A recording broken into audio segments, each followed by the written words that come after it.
now and press the bell icon. Never miss an update.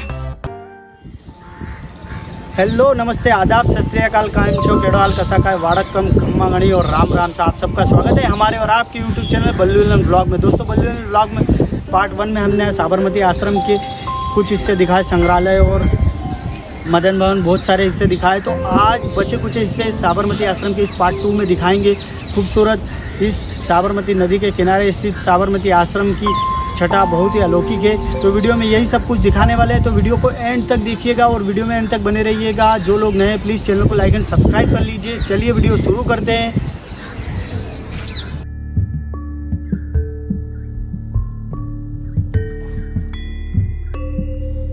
Hello दोस्तों, video की शुरुआत में एक चीज़ बता देते हैं। साबरमती आश्रम का ये पार्ट 2 है। पार्ट 1 में हमने संग्रहालय दिखाया था। पूरा वीडियो आप देखने के लिए ऊपर आई बटन लिंक पे जाकर पार्ट 1 देखिए और उसके बाद पार्ट 2 में आज हम आपको दिखाने जा रहे हैं हृदय कुंज, विनोबा कुटीर, प्रार्थना भूमि और एक खूबसूरत संग्रहालय दिखाएंगे और मगन निवास भी दिखाएंगे। तो वीडियो को एंड तक देखिएगा। जो लोग नए हैं प्लीज़ चैनल को लाइक एंड सब्सक्राइब कर लीजिए और पहले पार्ट 2 देखने से पहले पार्ट 1 देखिए। ऊपर आई बटन पर लिंक आ रही होगी। तो चलिए वीडियो शुरू करते हैं मगन निवास से।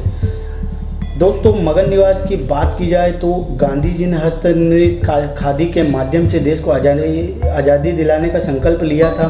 उन्होंने मानवीय श्रम को आत्मनिर्भर और आत्मसम्मान बनाने का प्रतीक बनाया था।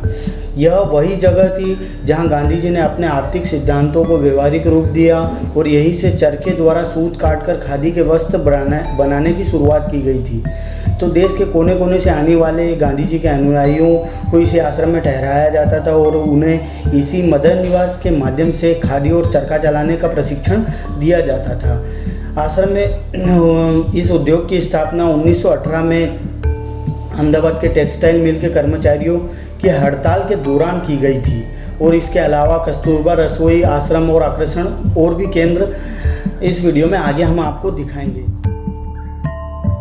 चलिए शुरुआत करते हैं मगन निवास से। मगन लाल गांधी जी के भतीजे थे और इसी मगन लाल भवन में यहाँ पर अलग अलग प्रकार के चरखे दिखाई दे रहे होंगे। यहाँ पर ही खादी और सूत का चरखे के द्वारा निर्माण किया जाता है। यहाँ और भी अलग अलग मशीनें उस समय की आप देख सकते हैं।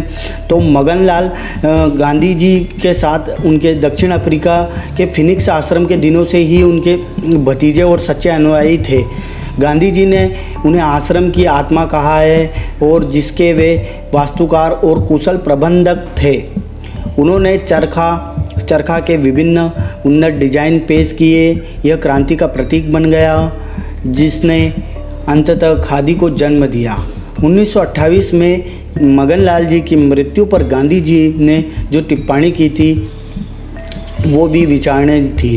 उन्होंने कहा था कि मैं विधवा हो गई जब मगन लाल जी की मृत्यु हुई थी। तो इससे आप समझ सकते हैं कि मगन लाल जी कितने ज़्यादा महत्वपूर्ण थे गांधी जी के लिए। तो वीडियो में आप देख पा रहे हो मगन लाल भवन।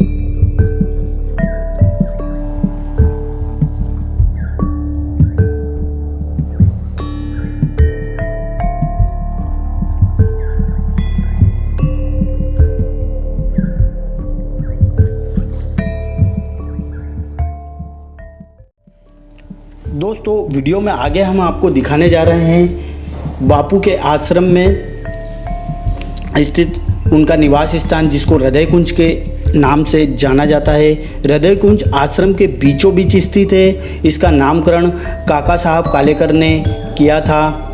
1919 से 1930 तक का समय गांधी जी ने यहीं पर बिताया था और उन्होंने यहीं से ऐतिहासिक दांडी यात्रा की शुरुआत भी की थी। हृदय कुंज में जैसे ही आप प्रवेश करेंगे तो आपको सबसे पहली चीज़ दिखाई देगी, वहाँ आज भी एक महिला द्वारा चरखे से खादी और सूत बनाना सिखाया जाता है। आप भी वहाँ पर बैठकर उस चरखे को चलाकर खादी और सूत बनाना सीख सकते हैं। वहाँ पर अच्छे से सिखाया जाता है। और आगे बढ़ने पर आश्रम के हृदय कुंज के आश्रम के बाईं ओर बापू का पहला ही कक्ष दिखाई देगा। उस कक्ष में आप देख सकते हैं बापू का प्रार्थना स्थल और बापू का चरखा आज भी अवेयर कर रखा गया है। इस कक्ष से आगे बढ़ने पर आपको कस्तूरबा गांधी जी का कक्ष दिखाई देगा और उनके कक्ष में उनकी कुछ स्मृतियाँ दिखाई देगी।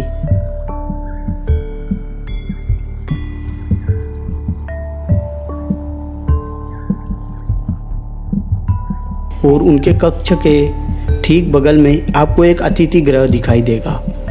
अतिथि कक्ष से आगे बढ़ने पर दाईं ओर आपको गांधी जी का रसोई घर दिखाई देगा, जिस रसोई घर में आज भी गांधी जी के प्रतिदिन के रसोई के साधनों को अवेयर कर रखा गया है, जहां पर आज आप उनको देख सकते हैं।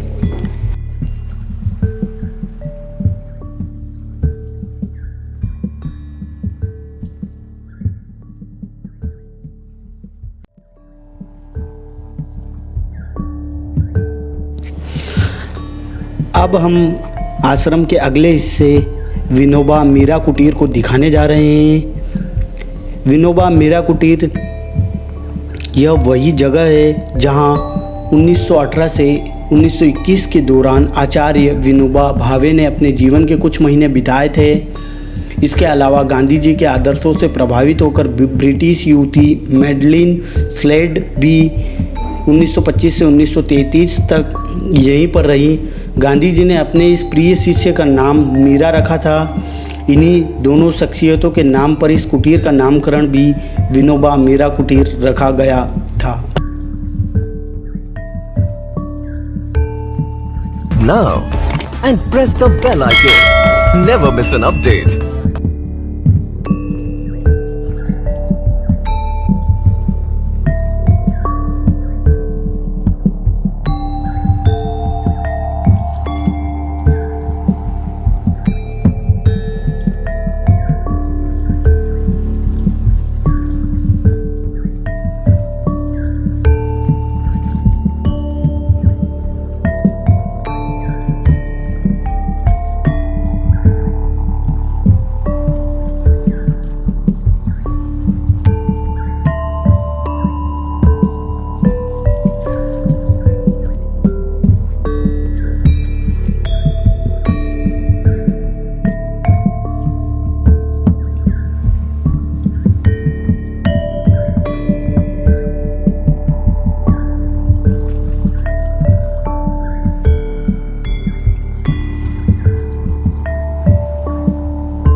Now and press the bell icon. Never miss an update.